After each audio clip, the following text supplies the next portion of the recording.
Okay, well, it's just gone 12, so welcome to all of you. Let's get things going. Fortunately, this week this month we don't seem to have the technical issues we had last month, so hopefully everything goes smoothly and we get to use the time exactly as intended. So today's topic is about coordinating diverse frameworks and requirements, and I'm sure it'll be apparent during the presentation what I'm alluding to. And I know that many of you will probably work in quite defined parts of risk or compliance management or assurance. But for a number of us, we will either be in a position where we have to cover this all off in a small organization, or we work in a sort of an enterprise role and we need to think across these diverse needs. So hopefully today we'll give you some insights into what the implications of that are and how best we can tackle it. So my name's Ross Liston. I run a company called Crucible & Co, and we focus on risk, compliance, resilience, ESG, and a variety of things. So I'm bringing the sort of years of experience that I've had in doing this in various locations around the globe, and hopefully some of those insights can help make or assist you in your roles as risk practitioners. That's the real intention of this. It's more than just the vanilla standards that we come across. Is trying to understand how do we navigate this going forward in our capacities. The other day, I came across a post on LinkedIn which had this as the headline. It was by someone in the financial services industry, and the only reason I picked up on it was a number of people in the local financial services industry were commenting on it, and it was quite intriguing that they were trying to emphasize that these risk frameworks which keep popping up don't really address the risk. It's the people that address the risk. And the only question or correction I would make to this is that it's more the frameworks. And you'll see that as we go through this presentation. We definitely have a situation where we have a proliferation of frameworks which are they're there to assist risk management, but sometimes they make it harder.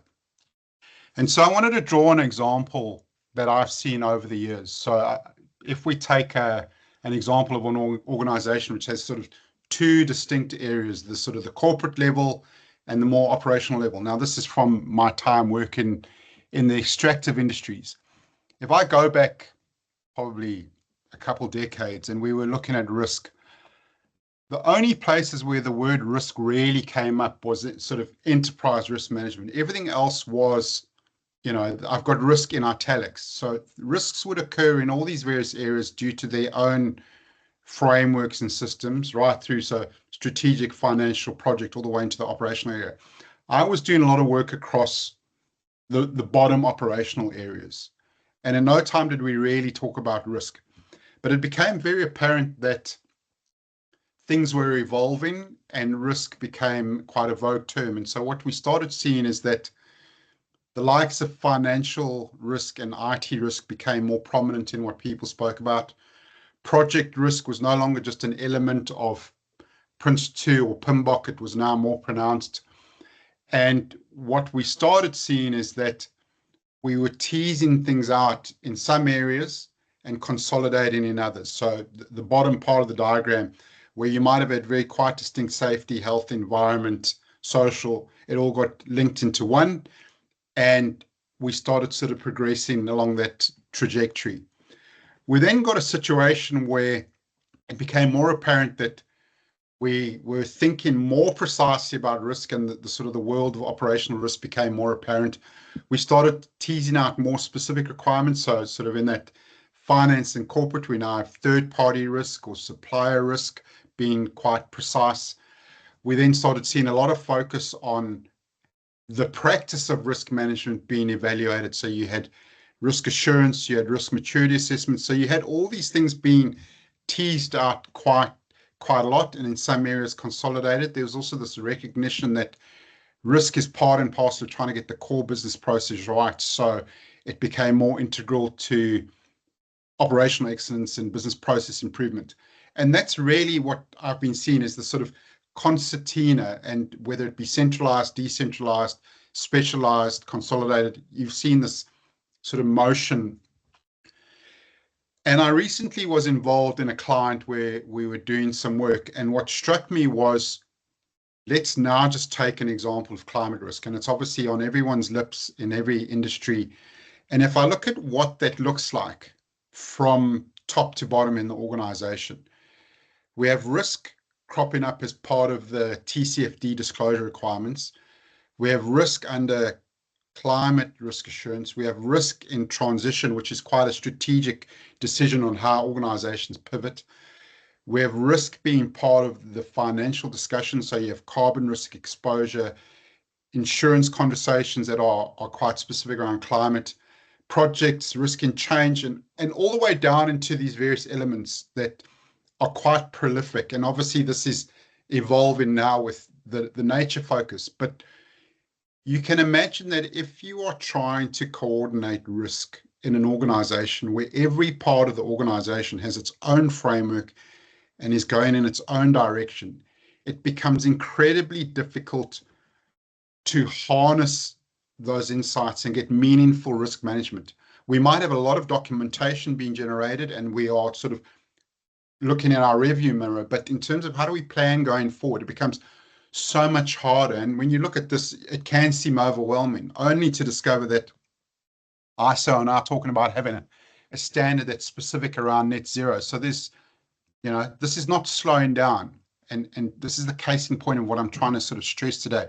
I've taken one risk type and you can see how prolific the development is. The minute you add in enterprise-wise risk, you can understand how complicated things become. So why do we think this happens? I guess it's quite apparent that organizations are incredibly complex and we just seem to be more tuned to managing things if we divvy it up. So we either break it down by functional silos or we then need to have the sort of the horizontal layers through the organization. Each one of these needs to have their view of risk because there's a different cadence to it. There's a different span. All these things change at these different levels. And as we focus on these various areas on their own, we end up creating this sort of self-fulfilling animal where we go, okay, we've got to have our own framework and our own system and our own certifications and our own qualifications. And so you have all this happening. And an issue that's quite close to my heart is it's great to get all these specializations, but you don't necessarily have anything that's catering for trying to put it all together. Integrated risk management got kicked around by Gartner a couple of years ago, and I think it was working towards this, but it didn't really resolve this problem. Anyway, it's quite apparent in the roles that I've fulfilled and when I've supported organizations to my sort of peers that we can't have effective risk management without some degree of coordination, integration into existing business processes, and then this consolidation of this wealth of information, but a meaningful consolidation. Otherwise, you just really have the wrong information flowing up at the wrong level of granularity. And so we also need to forget that, or not forget that we need to involve people, because these people are the mechanism by which we make things happen in an organization. And any one of us who's a risk practitioner will move across these areas or be in an area where we need to play this consolidation role. So we need to not forget those things as we work through the outline of this presentation. So first of all, I'm going to talk around the fragmentation of risk that we see, and what is the evidence, what do we think the causes and exacerbators of that are, and what do we think the consequences are, just so you get a sense of this fragmentation issue is very relevant. Then do some sort of analysis around how we might overcome some of this fragmentation. What is the rationale to minimize it, and what are approaches we can adopt? And then I've got some couple closing thoughts around that. So that's really what we're going to tackle today. We've got quite a lot to work through, but if we kick off with understanding this fragmentation, as I mentioned, there is a lot of evidence for it happening, and if people are not aware of it, I'm going to work through various viewpoints you might occupy in the organization just to show you how this plays out. So first of all, there's the obvious one of there being enterprise versus operational risk. And in some organizations, it's quite distinct and it presents its own challenges. But where I think we first start sort of coming across it is this COSO framework versus ISO 31000. And obviously the former is very much oriented towards financial services, but it is very prolific in a lot of the conversations we have. And if I draw the comparison between the two, you can see that there are some slight changes. The one is looking at the likelihood of the event, another one's looking at the likelihood and consequence severity. Some's looking at value protection versus value protection and value creation. Some can be very specific. As I said, COSO is very more oriented towards financial services, whereas ISO 31000 is vanilla. But I can tell you from first-hand experience, I've dealt with boards where I will say we follow in ISO 31000 and they will go, what about COSO, and vice versa. So there is sometimes a distinction in the minds of people who are recipients of this information that are not necessary and just create more burden for us as risk practitioners to overcome.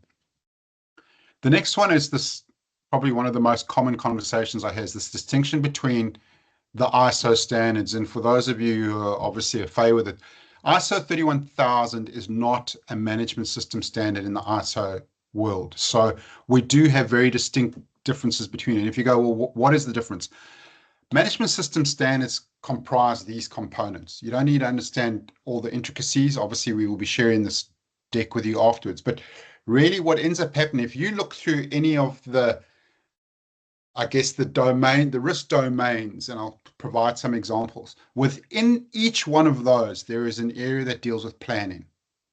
And that is where in a management system standing risk management sits. Now you can imagine what is the sort of the master-servant relationship, because if I'm looking after risk, enterprise risk using ISO 31000, yet I've got various standards, whether it be IT related or health and safety related. How do we marry these things up? And I think many organizations don't find it too much of a predicament, but anyone who transitions into the space will potentially go, well, I'm doing risk management under planning. So what do you mean enterprise risk management? And sometimes the two don't necessarily integrate very well. And as I said to you, the management system frameworks will differ by risk type. So if I look at some of the more generic ones that are out there, I mean, obviously it started out under quality management under ISO 9001, and they have developed over the years. And this is just a real small sample of what's out there, because within each one of these standards, there is multiple guidelines and templates and a variety of documents that support the management system standards. But you can see very quickly that if I'm working in one of these domains, but not in the other domain, there will be a huge amount of content that is generated that is completely generic, that can be shared. If you're not clear on roles and responsibilities in one area and then they clash with the other, and then they haven't necessarily linked up into sort of what are the financial authority levels, you have a mismatch of trying to make these things work together. And the question is, which part of the organization actually pulls this all together and makes it talk to one another? And this doesn't appear in all cases. So just bear that in mind. Obviously, the financial versus non-financial risk, which is obviously a big aspect of the financial services. I'm not going to go into that too much detail, but I want to pick up on this next one, which is the difference between risk management versus compliance or certification. And quite often this comes up, I've seen it mostly in the technology or the IT space, where people will tell you, I don't care about NIST, I don't care about any of the ISO standards. I'm here to do IT risk security, not IT risk compliance or to get the certification. And what can end up happening, particularly around trying to strive for the certification, is there is a huge amount of effort, a huge amount of money into getting to the certification. And then we almost go, okay, well, there's a periodical review I put on the back burner. And I've seen that happen in other of the ISO standards where people go, well, you know, I got ISO 14,000 for my business, but I've not seen any change in how we manage the environment, or has no value for our customers. So you need to be aware that the compliance or the certification angle can drive behaviors that don't necessarily cater for the management of risk. The next two I want to tackle together, and this is this difference between risk management versus business continuity management, or risk management versus issue management. And I often use the following diagram to try and show how all of this fits together. So if I was working from the left to the right and I've got normal operations, I have a disruption and I get back to resuming things, we can try and tease out and go, well, I don't deal with that because it's a business continuity requirement, or I don't deal with that because it's an incident that needs to be managed. You can clearly see that an incident, even if it's resolved, and it can potentially lead to a crisis management risk. So if you have a privacy breach or a cyber breach, you might have resolved some of those things at an incident level, but it could be escalated. So the minute we have all these distinct frameworks, we are trying to ring fence what is our domain and what is your domain, or multiple systems that don't necessarily talk to one another. And to be quite honest, people in the business don't necessarily understand these distinctions. We can give them the labels that suit us and defend our area and our existence. But if we don't help the business to understand all these intricacies, there's no hope in hell that we can make risk management work well. So it's really useful to try and see where the overlaps are, get those linkages, and have the information flow. Even if we need to cater for some of those separate requirements in those areas and not, burden the risk department with having to manage every single IT incident. But at the same time, we need to make sure we understand these overlaps. And then lastly, we get into the space of the difference between agile risk management and waterfall risk management, the difference between risk management and opportunity management. Unfortunately, from a timing perspective, these two would need their own sort of areas to unpack. So I'm not going to go into them in any detail, but I want you to be appreciative of, if you look down that list, you can see that we cut up the risk management world into all these different pieces that on occasion don't work cohesively, and we really need to find a way to make them work better. I see there's a question from Megan in the chat. Megan, if you don't mind, I'll come back to it at the end. Just I'm mindful of the content I'm trying to sort of tackle, but you're quite right in, when you get into that hazard risk incident world, you've got to try and think that through also. So what are some of the causes and exacerbators of this? And you've probably heard me sort of throw these into the conversation so far. First of all, the need for specification versus generic. So sometimes what we need needs to be very, very specific. And, interesting enough, with Megan's question, the comment, when you get into sort of the world of health and safety, which is ISO 45,000 territory, there is this distinction between what's a hazard and what's a risk. And sometimes we go through cycles where we go the risk view, then we go back to the hazard view, et cetera, et cetera. And now, obviously, a generic guideline such as ISO 31,000 won't necessarily cater for that. So it's understandable that we need the specificity. We then have the difference between what's a risk framework versus a control framework. And if you're not sure what I mean by the latter, control frameworks are where we actually know what the risk is. So when we're talking about NIST, we're talking about the CSF means cybersecurity. So we know the risk to be cybersecurity. So we are focusing on one specific area and building out the risk requirements or the risk management requirements around that.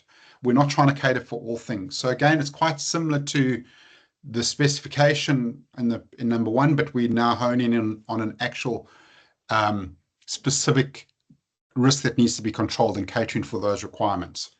And this is, in the same way we have the NIST has the cybersecurity, they also have a privacy framework. And so you can clearly see that they define the controls. And if you look at it from the logic of how does the risk pathway develop, there's all, what do we do around identifying and how do we govern it, how do we control, all the way through to how do we protect and recover things. So you can see that I'm looking at something through a very different lens than I would if I was doing an ISO 31,000 or a general risk management framework. We need to understand how they have different applications and how we need to make sure that they integrate and dovetail. Obviously, there's industry standards. So obviously in financial services, there'll be influences around Basel frameworks, and these evolve over time. And so whatever is dictated by your industry requirement, you would respond to it. And again, not every risk framework can cater for that need. It needs to be adapted accordingly.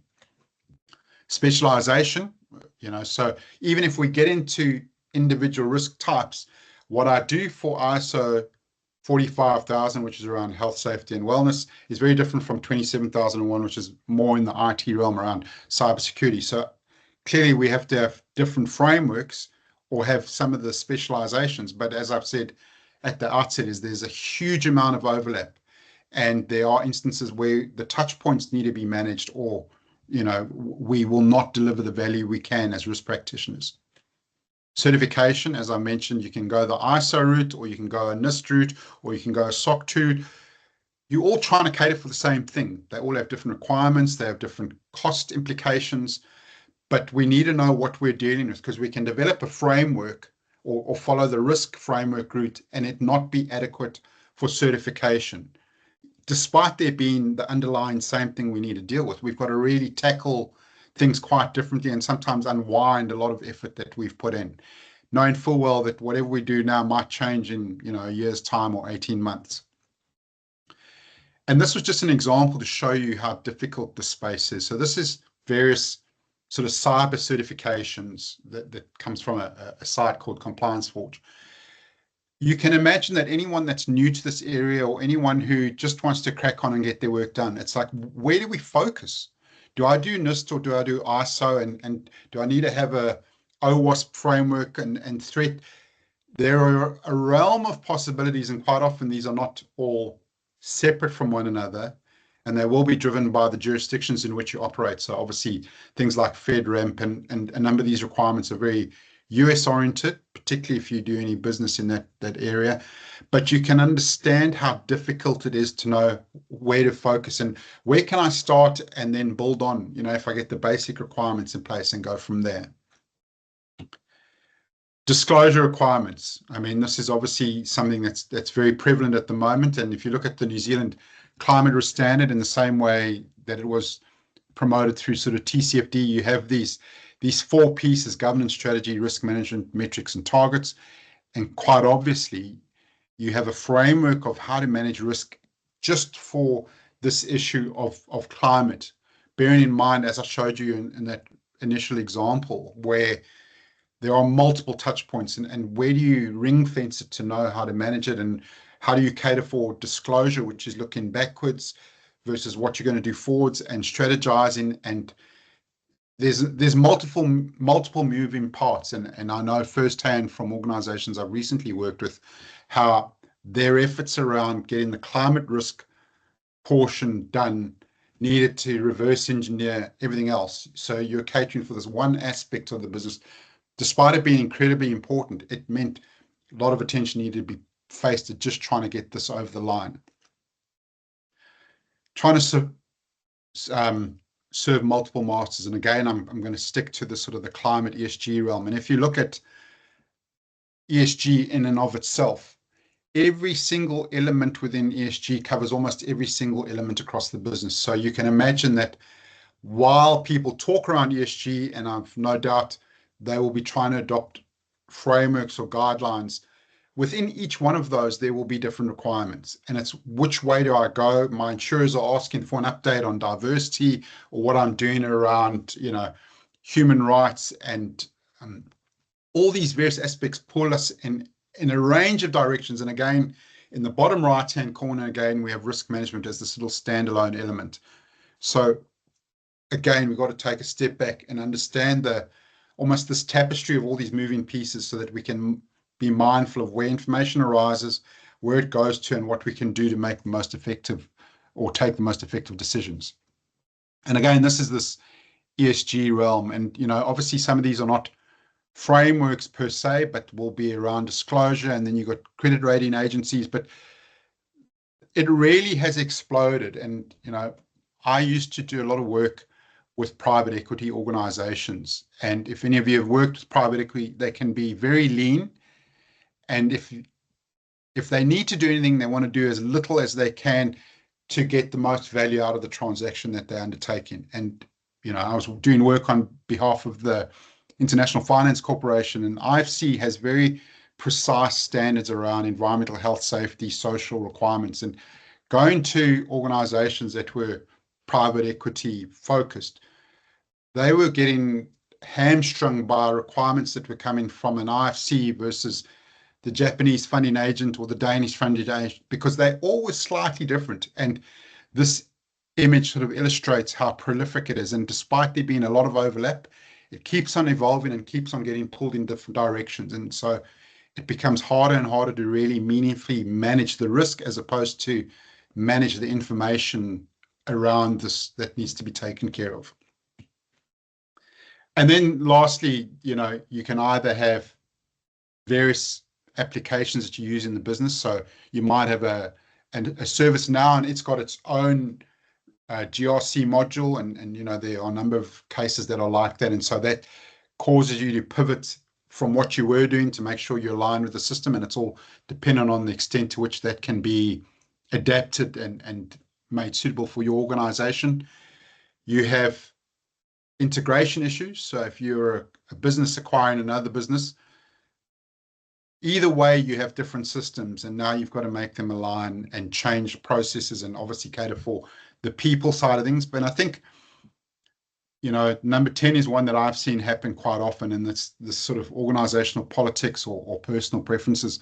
Someone comes in from one organization, they decide we need to get certification, or they've used a system that's been very effective for them, and there's no malice in what they're doing, but they're trying to establish a new framework and a new system. And as anyone who's been involved in any change in risk management or change initiatives around risk management, it's easier said than done to just quickly adapt things, because we as risk practitioners need to get our head around all these things.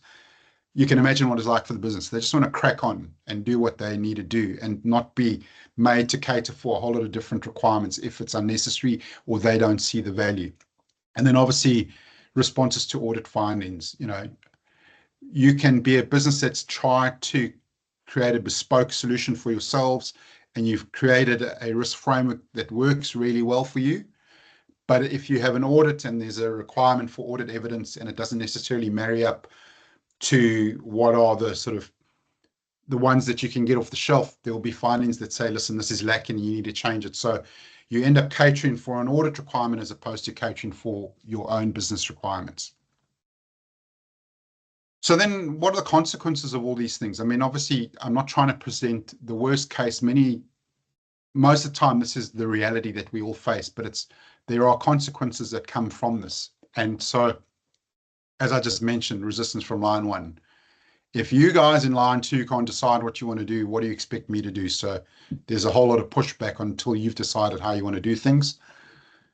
From our perspective in line 2, if we take that sort of position, we can look disjointed. Our risk management effect is quite weak. We get people focusing on, very myopic areas within line 2, and I'll show you some examples which I've alluded to previously when we've had these sessions. We end up defending our turf. This is how I look after enterprise risk. That's how you look after health and safety, et cetera, et cetera. We have a lot of overlaps, unnecessary requirements, people not knowing what they need to do because all of a sudden they've got to cater for one area of the business that has a risk framework and another area of another risk framework, and what do? As well as gaps. You think there's so many frameworks, there must be complete coverage, but there can be gaps. Multiple systems that don't talk to one another. So you're having to take information out of one system, create Excel spreadsheets, etc., to import into other areas. So it just creates a lot of work. And, we get a mismatch. Things are out of cadence. Information that comes from the business on a monthly basis doesn't cater for what we need to do on a more regular basis, or we generate a lot more information than is needed. And so we just don't look like we are effective in how we manage our risk. And what seems to be the common issue, particularly in very lean risk teams, is that we have a lot of heavy lifting that's needed, or there's a lot of wasted effort because it's taking so long for us to get to a point to satisfy the needs of our governance requirements up through the levels, as well as line one, we end up getting to a point where things might change or be adapted, and that effort could have been far better spent. And then lastly, obviously line three, as I said, audit comes along and gives us a poor rating, there are multiple findings, and then we make this overcorrection to satisfy all the needs. And so that cycle starts all over again. We try and fix it. Line one has resistance, line two behaves in certain ways, and we just keep going in the circle. That's not, we have this belief that we need to keep progressing and we need to keep improving, but sometimes we miss the wood for the trees. And what is it that we want to improve, as opposed to just generating new ways of doing things? This is, I like using this diagram, particularly because it's such a topical issue, around climate and carbon, that there are multiple other things that need to be focused on. And if we get really fixated on one, we miss out on all the other things that are related and can impact the business.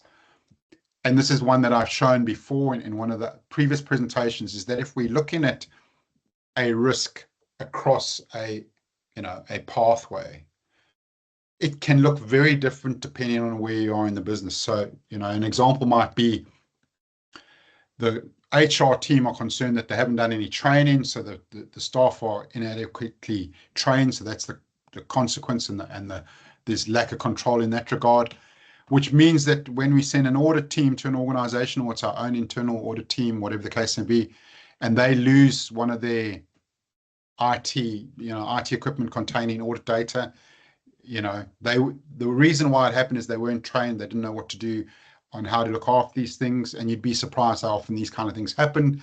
And then it ends up with a compromised audit. The concern from a compromised audit is this information gets out. And there's this belief that we're not able to serve the needs. And then we've got the PR team scrambling to try and correct that. Whereas the issue might have been, because the central issues around a loss of IT equipment, we might have the cybersecurity team going, we're worried about a breach. And you can see very quickly how a risk doesn't care around how you've categorized it in the business. It will play out in a variety of ways.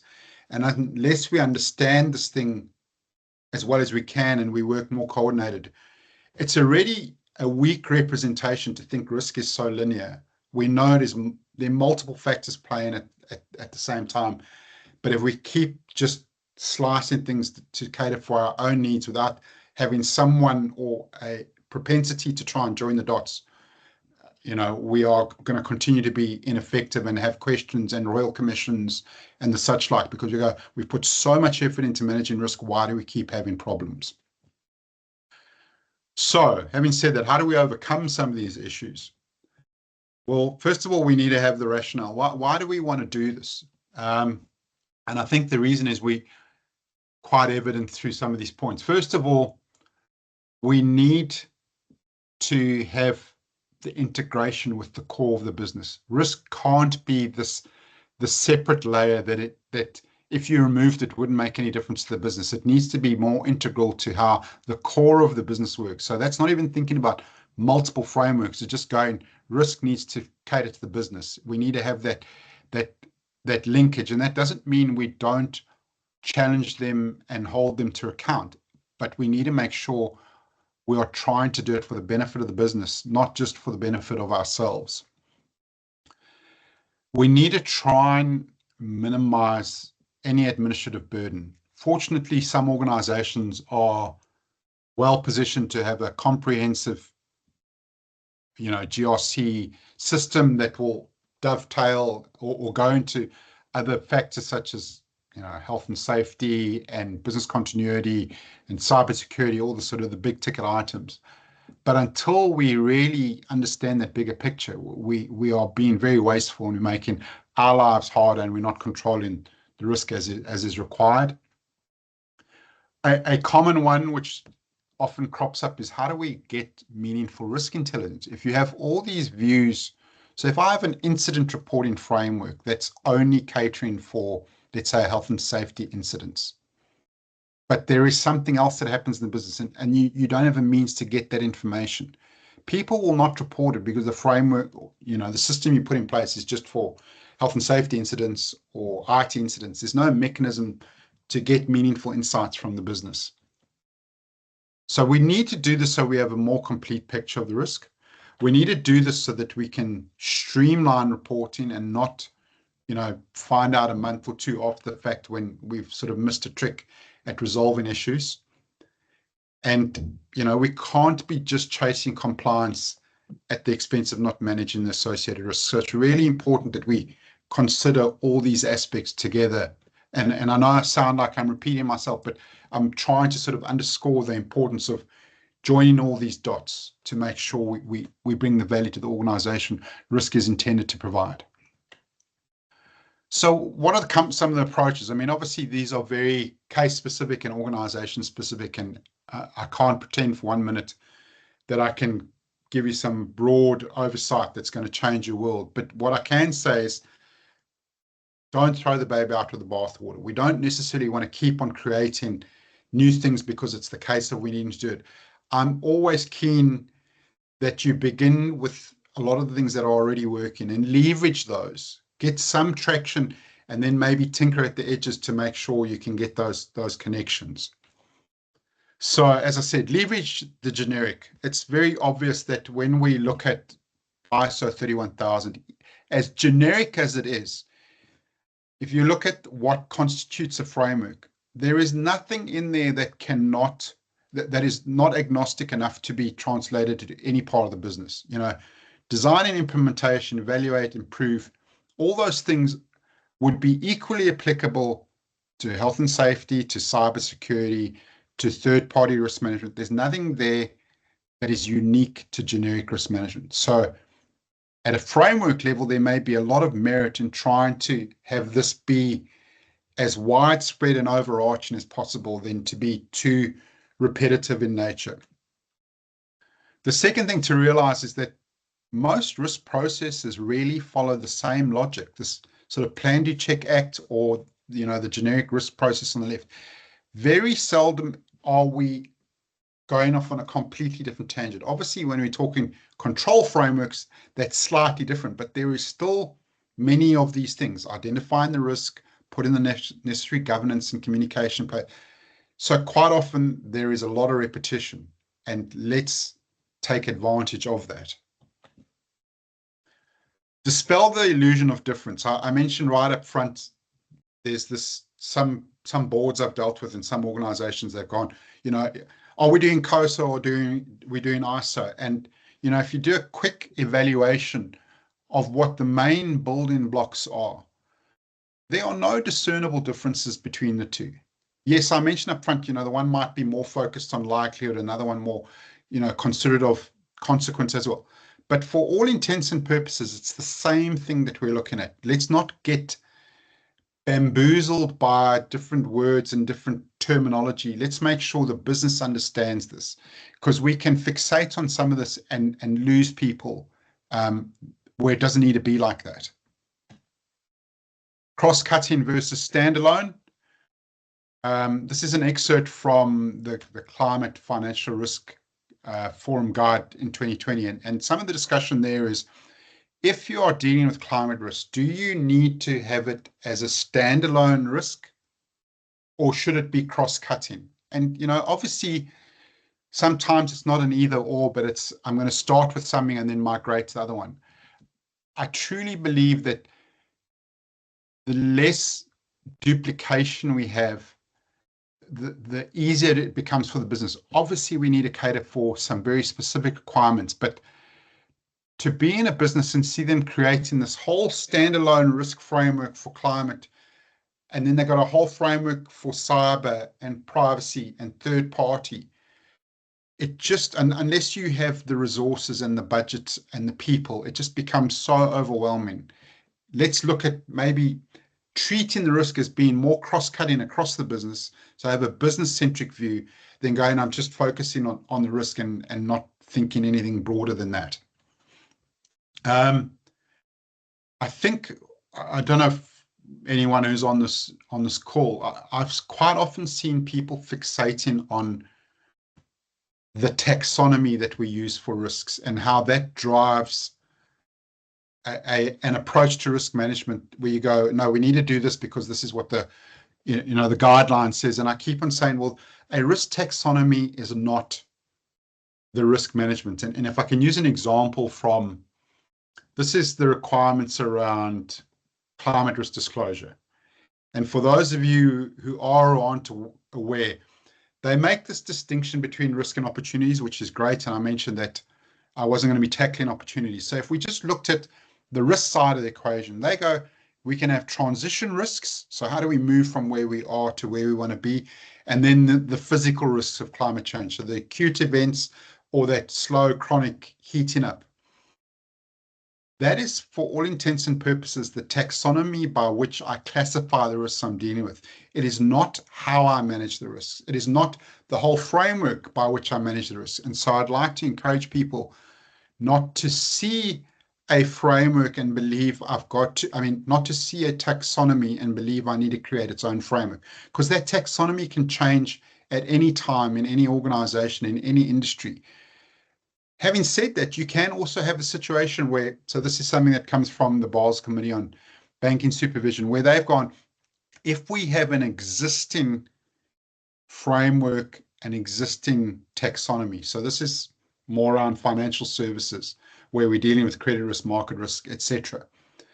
If we are bringing a new factor in, such as climate risk, we can fold it into what we have already. We don't need to keep creating new things, because it just makes it so much harder to tease it out as we sort of trickle down into the organization and then consolidate it up. So, bear that in mind. The taxonomy is not the framework. And if you have a well-established taxonomy that is part of a framework, like in financial services, when you are thinking about new risks, think about how they are integral to your existing framework that you're dealing with. Acknowledge that there is an inherent logic. I'm going to put up a slide now that might not be too legible in the presentation, but it'll be obviously in the deck. If we look at governance, risk, and compliance, you can very quickly determine that these are not distinct elements. If you ever come across this paper, it's by Vincenza and De Silva. They have they create this as a Venn diagram, and you can see the extent to which there is overlap. And I think if there's any key standout quality of GRC, it is that it is all-encompassing for all these things from a generic risk framework perspective. Because even if GRC might be more prolific or more common in the financial services area, there is nothing on the slide, if you look at it, that tells you that that's only applicable to financial services. I understand that it may be overwhelming in a small organization, but you do very well to look and see how all these pieces fit together to realize that you can tackle this in an integrated way. It does not need to be completely ring-fenced from one another with too much duplication. That is definitely not what I think any practitioner would really see as being the best way to go about doing things. This is one of my sort of hobby areas, is trying to understand, how does the risk play out in the business? What is its trajectory, or what is its pathway? Because, as I said before, the risk does not care what our divisions are in our business, does not care whether we have business units and operating units. The risk happens. And if we focus on how the risk happens through various lenses, we might have a far better understanding. So again, if I go back to that NIST framework, and the NIST framework being a control framework, if you take this and you map it across the trajectory of a risk, and I'm just using an example here of a data breach caused by someone who sort of clicked on a phishing email, which has gone through and potentially, led to a breach. When you look at the trajectory of that risk, because you know that risk, it's quite evident that a control framework is trying to cater for that risk in its trajectory, from where it sort of impacts on the business through to where we're needing to resolve and clean things up and recover. And I've been very surprised in conversations I've had with IT managers or people who look after the IT function in various businesses, that if I go, have you looked at one of these frameworks as guidance? There's a strong resistance to it, because they think I'm talking certification, when I'm really going, this is just a logical application. where are we along this trajectory and what are we doing along each one of those steps? Because you can really quickly pick up that if I don't have some means to detect it, there is no possible way that I'm able to catch it before it becomes the risk. So I really find these control frameworks quite useful in understanding how things tease out and where we want to focus. That doesn't mean I need to change all the elements I don't need to be having completely different requirements around that's what I do for governance there and that's what I do for governance there. We try and look at making it similar and making it more integral. And then obviously this is one that is probably comes up most frequently in most organizations I deal with. And it's like, if we have all these distinct ways of doing things across the business, how do we convey the necessary insights up to the executive and up to the board? And this is a diagram I sort of conceived a while ago, which I try and use to talk through logically, and I've presented it in a number of ways. But if we think of the headline risks and the emerging risk being, obviously the kind of conversation that's had at audit risk committee level or board level, and then we come down to that sort of key risks that the executive are concerned about, and then we go down into functional areas. We've got to find a way of how do we identify and coordinate these risks so that we can ensure we get the right information going up at the right time, at the right level of granularity. And this is where, unfortunately, I don't know of many existing frameworks, and probably outside of very distinct ones, maybe in financial services, etc., where there is a clarification of what are my triggers and thresholds and aggregation methods to have that information be consolidated and flow up. When is that distinct between sort of regular monitoring and reporting versus any escalation? And I think if you can tackle this requirement with all these distinct frameworks, it's almost like a middleware layer between the business and any risk reporting out to various levels. If you can find the best way to coordinate this information across the business, you will go a long way to resolving things. But I can tell you right now, this is not simple to do, but this is really where I think if you wanted to start somewhere, it would be, how do I make sure I understand how information is moving? Because if we get the wrong message, or if we get the bad news traveling very fast up the levels, we at least give the business the time to react as is required. And then obviously there's the value chain. So I mentioned we can sometimes think about the risk as just the risk on its own, or we can think about how the risk makes its way, and that was the sort of the domain view, or we can think about the risk as it makes its way through the organization. Another way we can think about how it makes its way through the organization is to use the value chain mapping. And value chain mapping is obviously becoming more prevalent around climate risk, but so this is an example from construction and building industry. And the middle area that I've sort of circled in red is showing you how you go from sort of raw materials through to construction. If we think around some of these silos, but we force a logic of working through step by step of how that risk might play out, we end up having a far better, insightful view. We can try and tackle the risk much earlier in its trajectory and realize if we do not understand what happens upstream and downstream of us, we have a situation where we will get some of those we'll have situations that are really difficult to deal with because it's too late. And a lot of the work that's been done around ESG, to its credit, is starting to try and get us to think around the value chain rather than just our organizational silos. I see there's another question around aggregated reporting. I'll come back to that at the end, if you don't mind, Ayesha. But I will say, the minute you go the value chain route, realize that you may end up needing more information than you thought you needed, and it becomes quite difficult to get that information. I've been in a position when we were looking at modern slavery requirements and trying to audit our supply chain. It is incredibly difficult to do this when you have to go offshore, much harder when you try and do it during COVID. There's a lot of difficulty in adopting this. So please don't see me as saying this is a really simple way to go. This is a difficult way to go, but it can be very meaningful.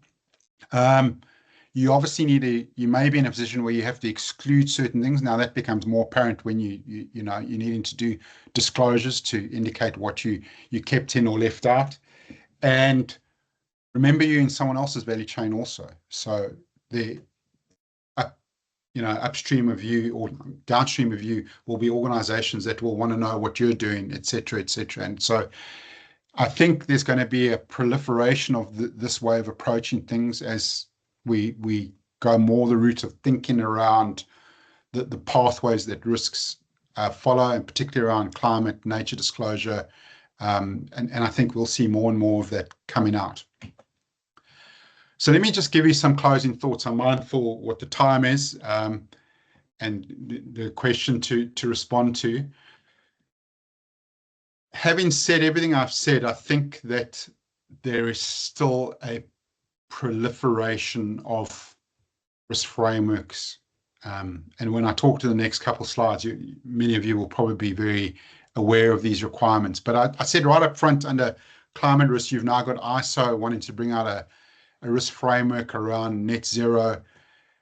IT, I have no doubt it's going to proliferate. Third party. What we're starting to see now, I guess, let's use the case in point being CPS 230, the Prudential Standard for Operational Risk Management. And some of you might say, well, that has something to do with Australia. Unfortunately, or fortunately, it is equally applicable to any of our financial institutions that have a touch point with Australia. And if I can just talk through this a bit. So it's an enforceable standard. So this means you are going to have to throw more resources at it. You can't cherry pick what you want to do. Obviously, there'll be a rollout sequence and where you prioritize, but this is, not something you can just sort of shy away from. It may be applicable to financial services, but there's obviously all these other touch points. There's insurers, private health insurers, life insurers, deposit-taking institutions. You can see that this is more wide-ranging than you might think. And I can also assure you that in all my years that I've worked in risk management, things that happen in financial services or things that happen in health and safety tend to feed through into other parts of risk management. And I guess you now got the influence of cybersecurity, all of these things. So while you might think this is not applicable to you if you don't work in financial services, I can almost guarantee you that some of these requirements are going to make their way into our areas of work that are non-financial. As I said, it will trickle over. It's obviously only applicable from next year, but there's a lot of upfront work that needs to do. It replaces some existing requirements, and I've listed them there, the CPS 231s and CPS 232. But not only do you have this new 230, it's still got to work in combination with CPS 220, which is around risk management, CPS 234, which is information security, and APS 222, which is associations with related entities. So you can see that while we are advancing and trying to tackle risk more appropriately, because obviously this has come out of Royal Commissions and APRA driving a lot of this out of Australia, it does create a proliferation of more frameworks, new frameworks. You've got to get rid of legacy concerns. You've got to bring in new ones, all these things that will take some time. And while this might seem overwhelming, let's not forget that when you think about it in the New Zealand context, it's even more complicated. And I've just pulled one single diagram. This is from KPMG New Zealand, where they recently did a piece on, how do you think about CPS 230 when you have BS11, COFI, all these other pieces and OBR. So you were already tackling these in different guises from previous Royal Commission findings. And now you have new things. And some of these things overlap really well, and you can probably leverage them. And some of them are quite distinct, and which means you're going to have duplication. And we haven't even covered all the risk types. This is mainly around, the continuity of operational, the operational part of the business, and how do we respond to that. So you can see that this is just going to get harder in some areas. But if you can think about what I've been trying to articulate, how do we make them integrate and work more closely, we should be better positioned. And, without sort of stating the obvious, when you look at all the requirements sort of in CP 230, they still follow that identify, analyze, treat, record, communicate, monitor. The generic risk logic is still there. Don't lose sight of it, even if it's very specific in the clauses that we're looking at. And my concluding slide is this. Frameworks are hugely beneficial. They create the sort of the hard edges for the space in which we can operate, the freedom to work within a framework.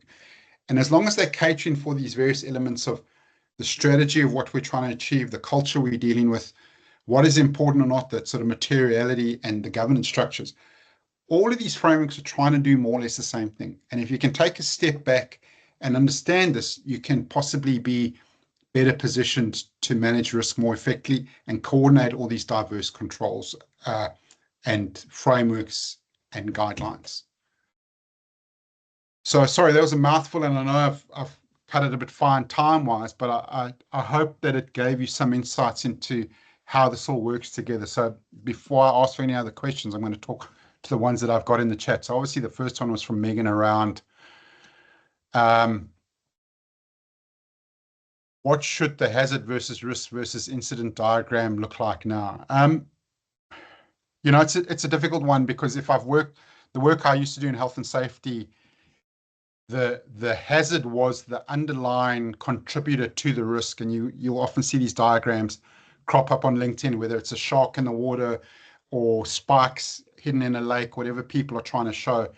If we have an idea of what are those things there, the risk is, how does that become apparent in our business? Where does that influence the business? And then from an incident perspective, in the example I was using from health and safety, this was whenever risk could manifest. And we made the distinction under incidents between a near miss and an accident. So an incident was the risk potentially coming to fruition, but it either had an actual consequence, which was, the accident, or it was a near miss. And so you can potentially categorize things in that way, but always taking a step back, going, what do I need to do this for? What does this help me understand? And I guess in many cases, near misses are information that are hugely valuable when we try and understand things, so that we don't go, well, we've had no accidents, therefore everything's okay, if we know we've had 20 or 30 near misses. So that side is where incidents are hugely valuable in understanding whether the risk is understood, whether the controls are adequate or not. I've got a couple minutes for this next question. So anywhere where, and this was talking around the coordination of risk information, and I will say, other than, I'm not going to name organizations because that'll mean that I'm excluding someone, but I have seen when organizations have well-established systems that have from the beginning catered for various levels, so that I would go into, as the health and safety person, I've got my little module that I click in and I enter the information, and there are predefined KPIs, KRIs, KCIs. I put my information in, there will be the same thing coming out of IT, etc. There would be mechanisms at various levels to be able to pull this all together so that I can provide information up to the relevant people. But I think in most instances, this is reliant on the work of heroes in organizations, people who are chasing down information relentlessly to try and get it. Unfortunately, I know firsthand, and I know from organizations I've worked in, you can be spread so thin in trying to collect all this information that you become more of a postman or a freight forwarding type role, as opposed to being able to intelligently interrogate that information where you go, I don't believe what you've told me, or provide the evidence, or what about this, where the traditional line 2 requirement caters for this better. But again, it's really down to resources. If you have very good risk people in line 1 and they feed through the information into line 2, and line 2 can provide that oversight and role, and then feed it up, you can be well positioned to tackle some of these things. So I'm mindful of the time. I know people will probably head off. As I always say, my contact details will be on the slide deck. I'll try and put it in the, I repeatedly try and drop in the chat. Doesn't always work, but I'll send it to Jenny or Kerry. I've got it saved. And, if you have any questions, please reach out. I'm very happy to have a coffee or chat just to try and resolve some of the issues for you. So thank you very much. Great to have you on the call again. We do have another session next month. Hopefully you can join us. Thanks so much, everyone.